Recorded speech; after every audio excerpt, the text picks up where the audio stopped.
I'm Lily Stolzberg here at Uncle Giuseppe's Marketplace with my very good friend Giovanni.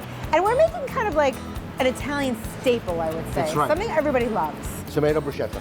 Love. So what we're gonna do is we're gonna cut the bottom, the top, and then watch me, Lil. I just want the flesh. Awesome. And then I'm gonna cut it into strips, cut nice size, cubes.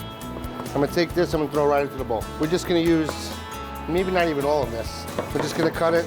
That should be enough. So here, this is what's called a chiffonade of basil. Stack them all on top of each other, and you roll it. Just slice it all. It really is a great smell. Tomatoes love salt, right? Yes. And some black pepper. I'm gonna hit it with just a little bit of parsley now. A good amount of oil. That's gonna build the flavor. Just a pinch of garlic. And then a dash of balsamic vinegar. I wanna get the juices out. Yes. We have crostinis. Perfection. I love If it. you don't like this, well, we cannot be friends. Yeah, don't talk to me. Seriously. Right there, stracciatella. You know what stracciatella is? A cheese. So we're gonna take that right on top, just like that. That's what I'm talking about.